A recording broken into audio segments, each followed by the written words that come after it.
Dallas, Texas, Big D, the legendary city of urban cowboys, oil barons, tech giants, and of course, a hit 80s TV show.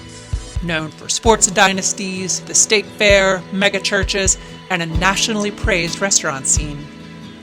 But more and more over the past few years, Dallas is becoming known for less glamorous issues: a surging violent crime rate, an out-of-control gang problem, a growing homeless population, political corruption, financial hardships, and a beleaguered police department.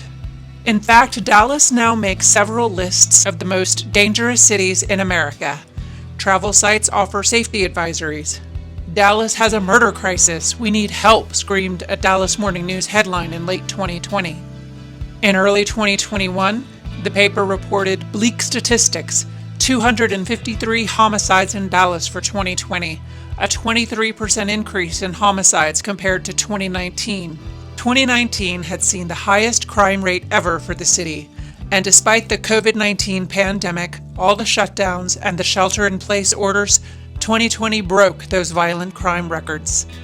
Our murder rate is higher than 90% of the country. The gang problem is growing too. There's been a 148% increase in drive-by shootings the last few years, along with rises in gang-related assaults, vehicle thefts, and drug crimes.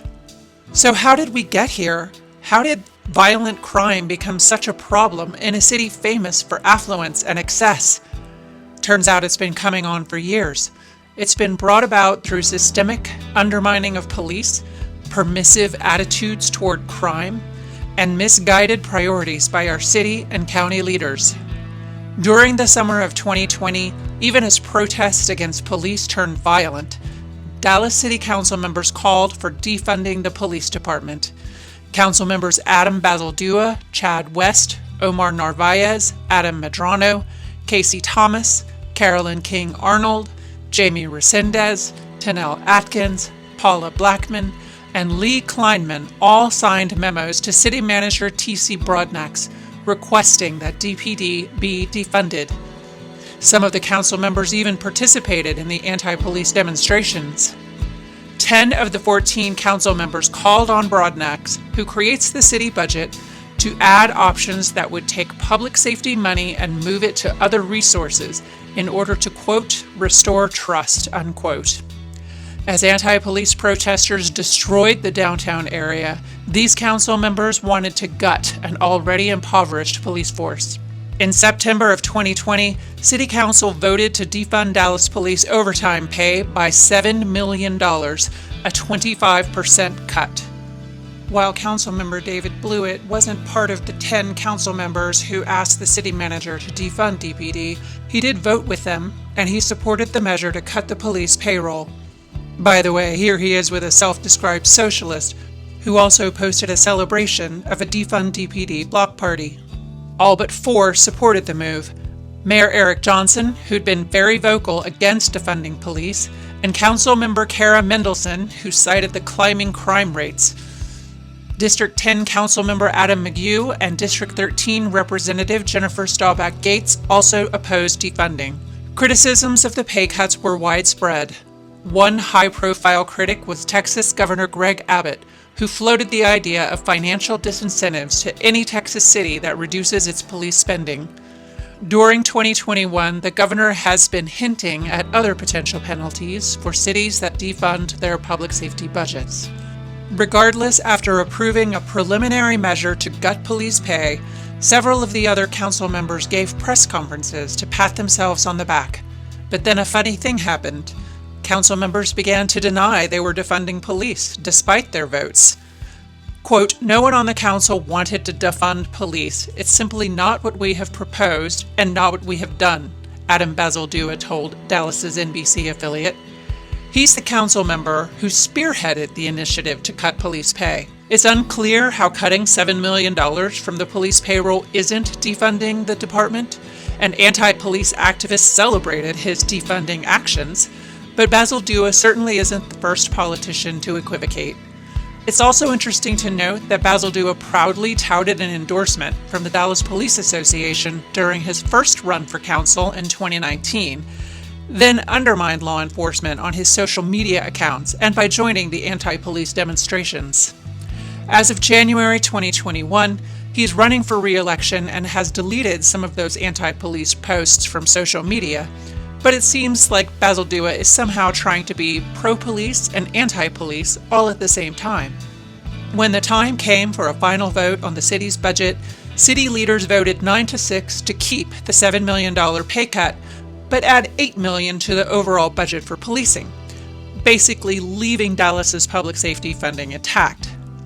Even though social justice activists showed up in large numbers to loudly demand police defunding during the budget votes, council members heard overwhelmingly from constituents who wanted Dallas police to keep their funding, and the council voted accordingly. Since well before the anti-police protests held during the summer of 2020, Dallasites had been hearing news of DPD struggles. The media repeatedly reported on staffing shortages of between 800 and 1,000 officers. A high-profile murder at the swanky Hotel Zaza took an hour before it got a police response. 911 response times for Priority 1 calls like murders and assaults kept growing past 9 minutes. 9 minutes is a long time for someone whose life hangs in the balance. The City Council voted to spend about $500,000 on a staffing study from the firm of KPMG to tell us what everyone already knew, that the Dallas Police Department is woefully understaffed. Right around the time of that budget vote in late 2020, following a vocal defund campaign and criticisms for her handling of the Black Lives Matter protests, Dallas Police Chief Renee Hall tendered her resignation. Shortly after the new chief, Eddie Garcia, had been hired, 2021 had what the mayor called an inauspicious beginning. An unsigned memo intended for Dallas police and 911 operators indicated officers would no longer be dispatched for certain property and behavioral crimes. It's interesting to note that property crimes are a particular problem for the city. The property crime rate in Dallas is actually higher than in Chicago. At any rate, the memo was quickly rescinded after being released publicly and receiving widespread criticism. The council scrambled to learn where the memo came from and why neither city leaders nor the incoming police chief knew about it ahead of time. The memo was viewed as evidence of even more turmoil inside an already chaotic department. The city's Public Safety Committee discussed the memo at length, and during its January 11th meeting, and after hearing more details about what's called the Dallas Online Reporting System, or DOORS, they seemed to like the idea of deferring 911 callers to an online complaint form, rather than actually dispatching an officer for crimes like burglary of a vehicle or criminal mischief. They cheerfully spoke of preserving their public safety resources for more serious crimes. They reminded everyone that this was one of the recommendations of that KPMG study we'd spent $500,000 for. They seemed eager to follow in the footsteps of larger cities like Los Angeles and Seattle that already use reporting diversions. No one mentioned the slippery slope of starting to pick and choose which crimes are worthy of a police response. They gleefully spoke of reimagining law enforcement, and they're likely pleased at the notion that this DOORS policy could enable them to release friendlier crime statistics for the city of Dallas. Of course, it doesn't really matter which criminals are or aren't arrested if the district attorney won't prosecute. Dallas DA John Cruzo announced in 2019 that his office would no longer even prosecute what he called low-level crimes, like thefts under $750 and several types of drug possessions. By the way, when the district attorney was a judge, his nickname was Let Him Go Cruzo. Now, as DA, he's sending a clear message. Dallas police needn't bother arresting certain criminals. Business owners and taxpayers need to just deal with it by filing insurance claims when their property is stolen. And thieves and drug dealers in Dallas now get a free pass. And the city, again, likely gains some more attractive-looking crime statistics. And we embark on another slippery slope that comes from beginning to pick and choose which crimes are worthy of punishment.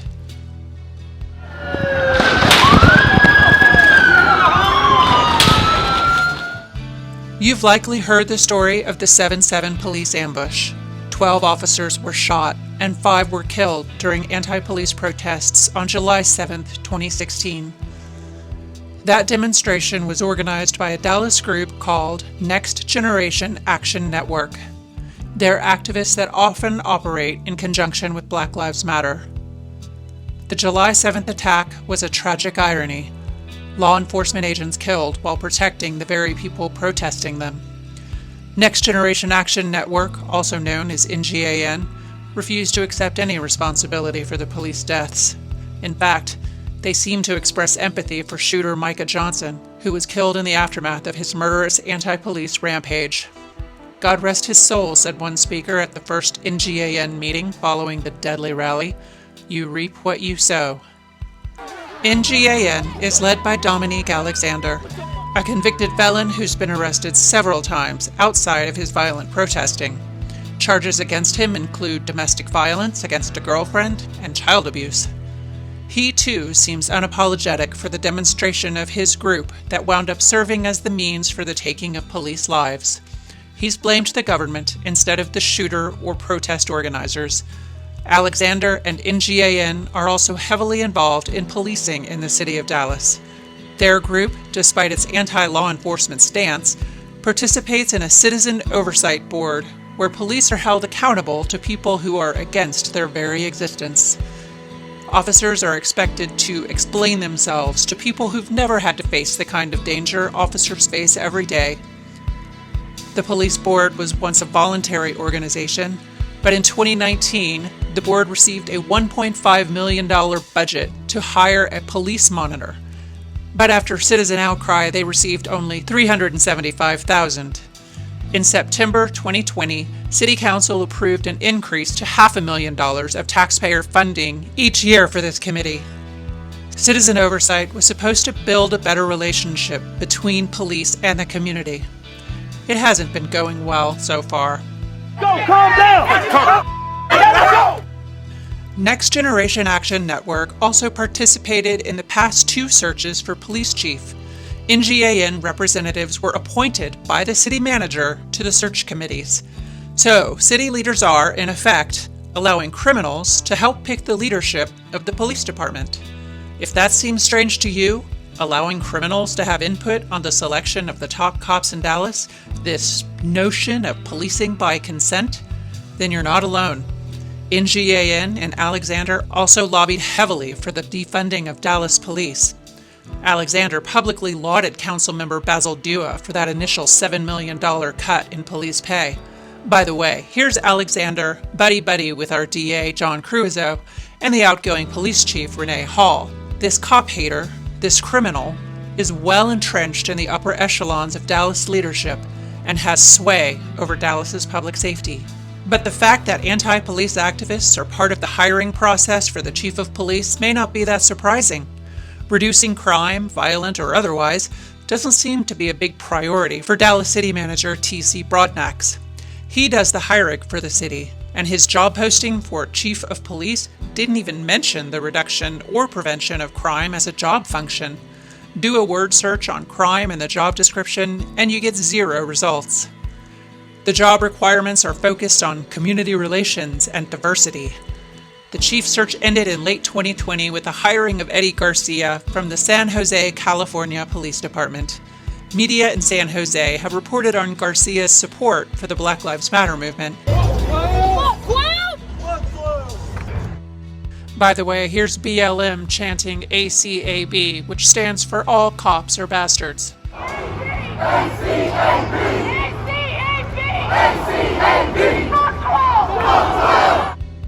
Garcia has also reported a desire for stricter gun control. Policies, incidentally, that have failed to prevent violent crime spikes in cities like Chicago, San Francisco, and Washington, D.C.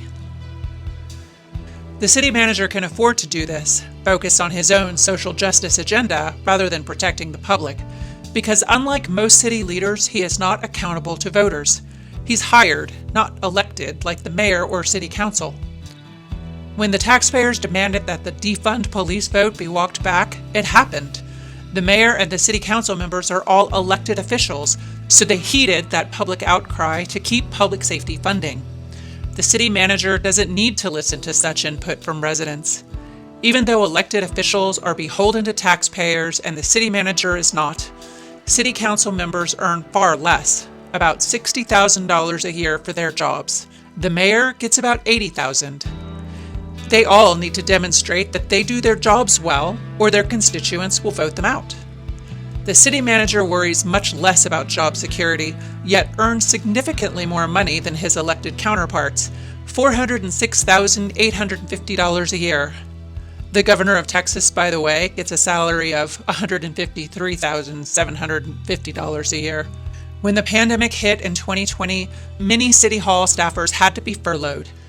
The mayor actually called on the city manager to defer some of his comparatively large salary, but it didn't happen. So City Manager Broadnax makes about 4 times what the other city leaders make, and 65% more than the governor, and has basically zero public accountability for his decisions. He benefits from Dallas's so-called strong manager or weak mayor form of government. The city manager runs the show, creates the budget, and does the hiring. The mayor is basically on par with the other council members. He just represents the city as a whole instead of a specific district.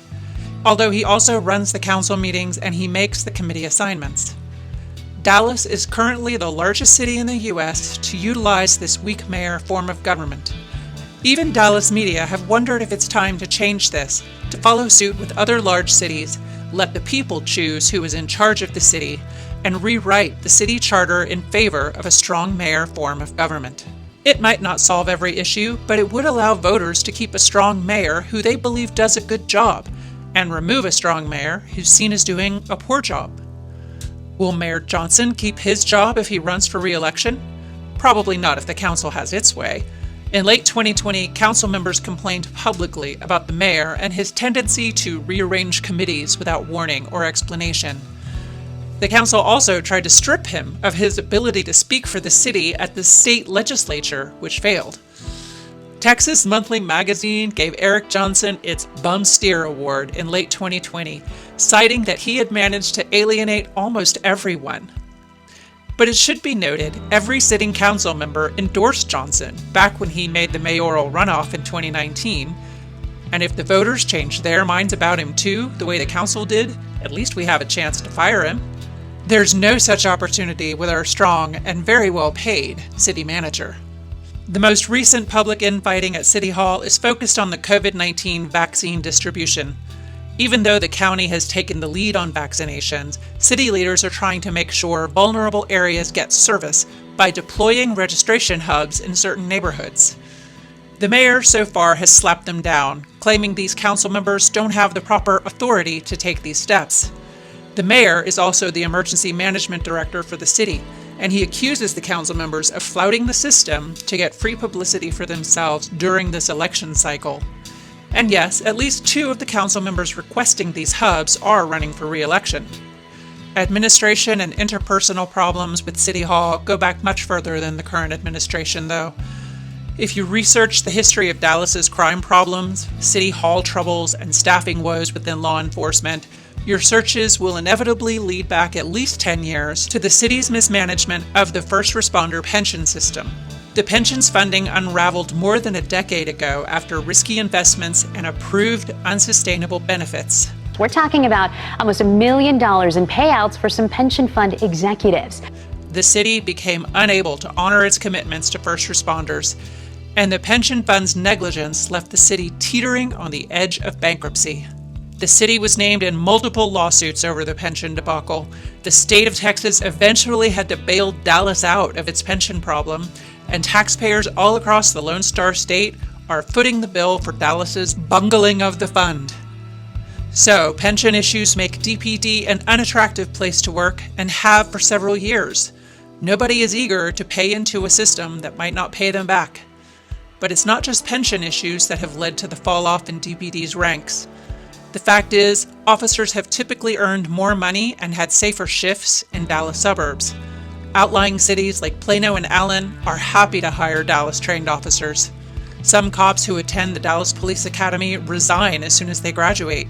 There is no requirement that graduates complete any sort of tenure with DPD, even though it costs the city about $90,000 to train each officer. And suburban cops probably don't have to worry about disrespect like city cops saw during the summer of 2020. No one can blame cops for wanting to leave the city and take a safer job for better pay and more appreciation. It should be noted that in 2018, Dallas Councilmember Adam McHugh spearheaded a vote to give officers a $10,000 pay raise, and it passed. Officers now earn about $60,000 a year, which is closer to the suburban salaries.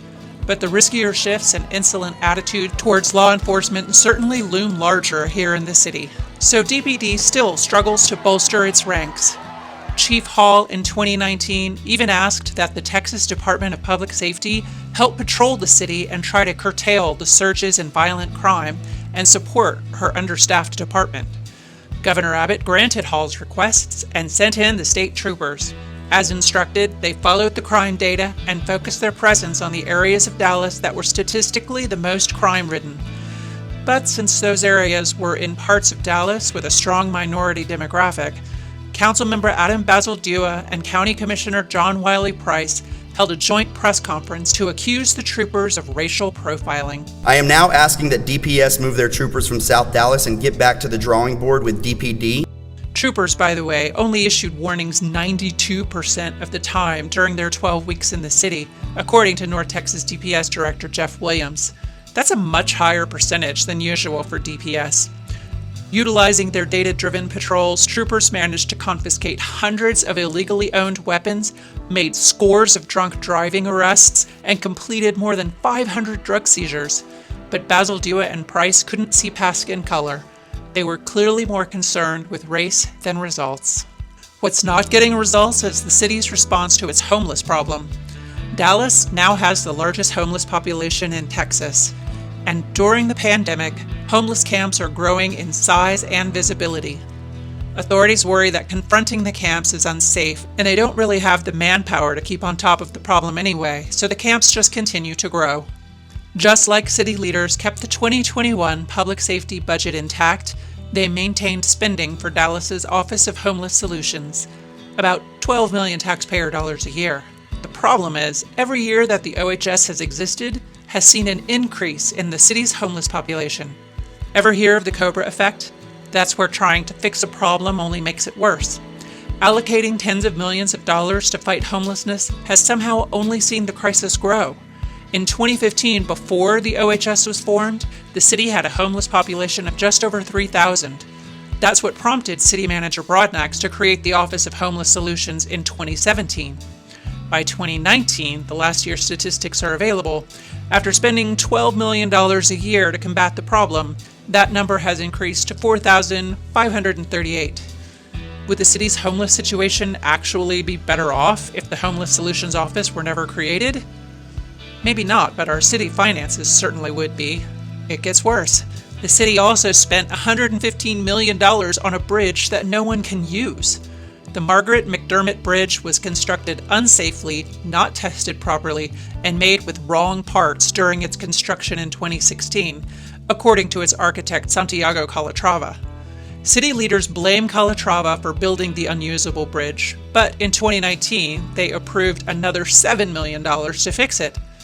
Hopefully, people can use the bridge by the end of 2021, but for now, it's a bleak symbol. A visual representation of wasteful government spending and throwing good money after bad. The city loses money because of its leaders' political agendas as well. Dallas's position as a sanctuary city adds greatly to its financial struggles. Cities that turn a blind eye to illegal immigration lose an average of $25 million a year in healthcare, education, insurance, and public safety costs. That doesn't include the financial penalties the state has threatened to levy against sanctuary cities. The state of Texas loses an estimated $12 billion a year because of illegal immigration. According to the state, most of those costs are absorbed by taxpayers. Despite enjoying the fastest job growth of any area in the country, the city is between $4 and $8 billion in debt, depending on who you believe. Dallas property taxes have risen 40% over the last 10 years, and the average rent has increased 35% over the last 10 years. But the city isn't the only body with a heavy hand in the pockets of Dallas taxpayers. Dallas County is a prime beneficiary of your taxes too. And since 2013, property taxes in Dallas County have increased more than 56%. Like Dallas city leaders, the Dallas County Commissioners are no strangers to controversy. County commissioners now earn just over $170,000 a year, after voting themselves a pay raise in 2017 and again in 2019. Remember, the governor of the state of Texas only makes about $153,000 a year. The pay bump was surprising to many of us in Dallas, since getting a pay raise is usually associated with doing a good job. The County Commissioners Court oversees elections and is notorious for mismanaging them. In fact, last year, voting equipment problems cost taxpayers an extra $6 million because the county bought expensive polling equipment that doesn't integrate properly with its voting machines. After the county spent $30 million to enable countywide voting in each of 466 precincts, another $6 million was spent to replace polling equipment that didn't integrate properly with its voting machines. And allegations of voter fraud and voter mismanagement continue to plague county leaders. ES&S, the election software and systems company that manages voting software for Dallas County, has fallen short in its election security duties. Its devices have been shown to be hackable, and voters have wrongly been turned away from polls due to various glitches. ES&S has also been shown to replace votes, which looks especially bad because ES&S also has business dealings with Democrat organizations like Share Blue and Act Blue. So, maybe the recent blue wave in North Texas is a bit suspect. ES&S also has seen Dallas polls plagued by flash memory card switches with phantom votes and shuffled computer logs. Even with all those issues, ES&S representatives were also caught padding their bill to the county. The county problems aren't just administrative and financial. The Commissioners Court may be in even more chaos than City Hall in terms of infighting. Answer the question why. Why would less people follow it? With the onset of the pandemic, and since the county court is in charge of Dallas's Department of Health and Human Services, Judge Clay Jenkins took charge of the coronavirus response. He's regularly issued orders and made solo decisions in cases that really should have gone to vote. The 4 other commissioners have expressed a lot of frustration with Jenkins' self-aggrandizing power grabs and have voted multiple times to rein in his actions and restrict his authority. His fellow court members are tired of him overreaching, abusing his power, and playing politics during COVID-19. It was Judge Jenkins who put in place the mask orders and shelter-in-place requirements and the safety mandates that killed an estimated 3,200 small businesses in the Dallas area. Despite his own orders against public gatherings, Jenkins praised the Black Lives Matter and the NGAN group protests that decimated the downtown area during the pandemic. He announced that the county jail would not process demonstrators who were arrested, no matter how violent they were. And it didn't look great when, as voters across Dallas County struggled financially and emotionally during the lockdowns, Judge Jenkins posted pictures of himself preening by a new Tesla. Jenkins also brazenly engages in cronyism. In early 2021, Jenkins issued private invitations for COVID vaccines, even though supplies were scarce and the general public was told they needed to make appointments in order to receive the vaccine. But Jenkins told certain political allies and friends they could just show up without an appointment and skip the lines to receive their vaccines. Among those reported to have received these private invites, Miguel Solis and Texas Congresswoman Retta Bowers. Jenkins backed Solis in a failed bid for Dallas mayor, and court members have indicated Jenkins plans to run for governor and support Solis as the next county judge. Another example of Jenkins' rampant favoritism: when Dallas County received federal funds for COVID recovery, Judge Jenkins sought to appoint his political allies to the $80,000 board positions. Again, Solis got the preferential treatment, along with Jenkins' former campaign manager, Philip High, and Patricia Nava. These friends of Clay were given the lucrative positions ahead of a confirmation vote by the entire court. And when the court blocked those appointments, the Jenkins cronies still had the nerve to submit invoices for work they'd supposedly done for the committee ahead of any legitimate appointments. Jenkins' quest for money and power extends into his other career as well. He's also a personal injury attorney. When well-known Dallas lawyer Brian Loncar tragically died in 2016, Jenkins was the executor of the estate, and he took full advantage of that role. He undermined law and Corps' wishes, betrayed the widow and surviving family, and launched a hostile takeover of Longcar's law firm. If you look at the Longcar firm's website now, you'll see Jenkins' bio prominently displayed, and you can see the credit he gives himself for his handling of the Dallas Ebola scare of 2014. Not all Dallasites would agree he managed the Ebola situation very well. There were complaints registered when the family that was exposed to Ebola and was supposed to be quarantined were allowed to roam free, wandering outside their assigned dwelling and exposing unsuspecting residents to the deadly disease. And the home where the at-risk group was told to isolate, apparently none of the neighbors were notified that an Ebola quarantine was taking place nearby. Several lawsuits have been filed as a result of Dallas's Ebola scare. And whether it's Ebola or coronavirus, the judge clearly revels in the attention, holding the majority of press conferences himself rather than allowing DCHHS or other health officials to provide the lion's share of updates. Other court members have complained that the head of Health and Human Services, Dr. Philip Huang, seems to report directly to Judge Jenkins when he is in fact supposed to work with the entire court. So, to sum it up, Judge Clay Jenkins boldly usurps law firms from grieving families, makes health crises about himself, misuses his power to the point of multiple censures from his fellow court members, he selectively enforces his own measures to suit his personal political agenda, shows blatant favoritism to political allies, and doubles down on mandates that haven't shown meaningful improvement during the pandemic. It's almost beautiful to watch the county commissioner slap Jenkins' hand again and again.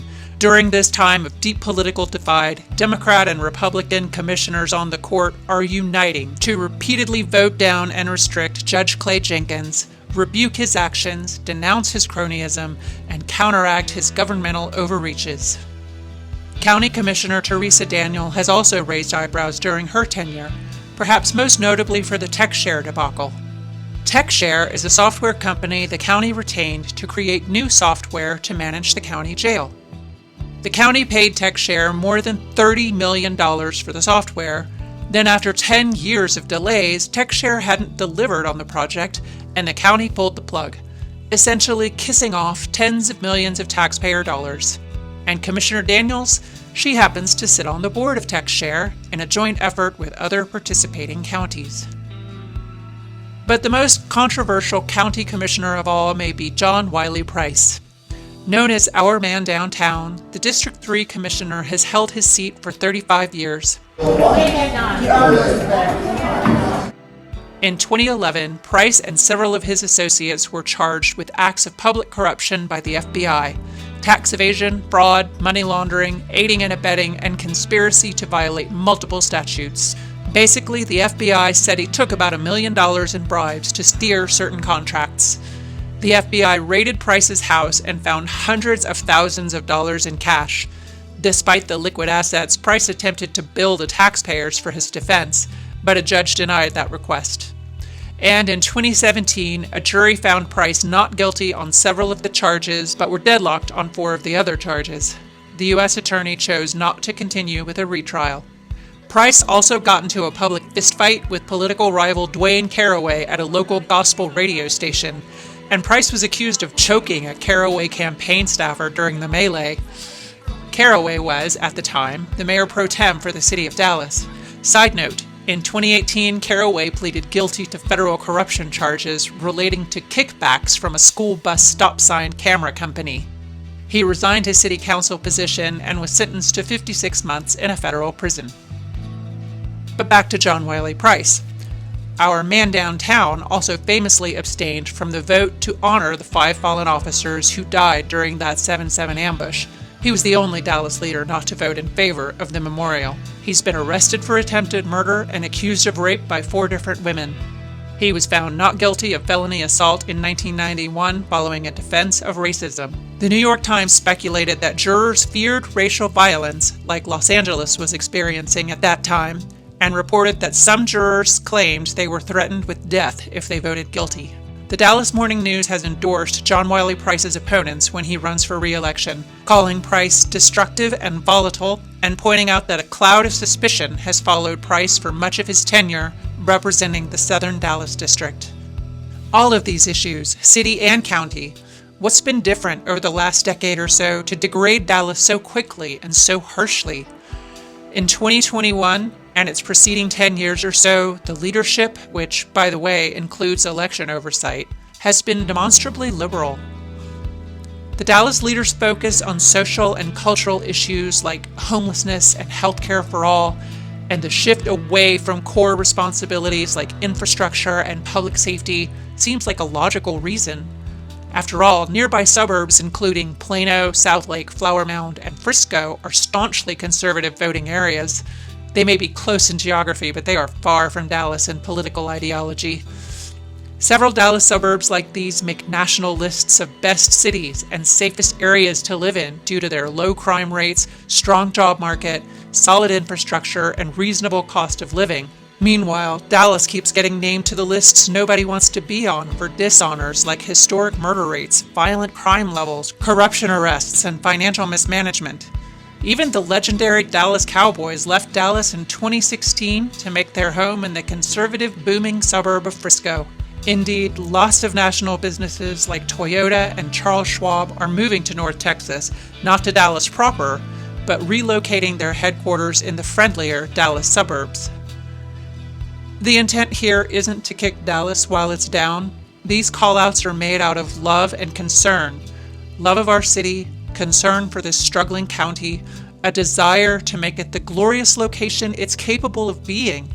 To make Big D call to mind words like dignified, dependable, desirable, maybe even delightful. But the status quo can't continue because right now, with the current climate, Big D more accurately stands for words like declining, deadly, dying, disaster, destitute, depleted, and even disgusting. Something must change. It's going to take leadership that focuses on core issues: infrastructure, public safety, fiscal responsibility. Individuals, churches, and private charities are generous in their work solving social and cultural issues like homelessness, drug epidemics, and healthcare challenges. You don't see many funding drives to hire police officers or fill potholes the way you do those other causes. Our leaders either need to get back to basics or we need to find new leaders, because no one, neither individuals nor businesses, wants to move to a city that's unsafe, unsightly, and crumbling. Dallas is in decline, and it's up to all of us to save it.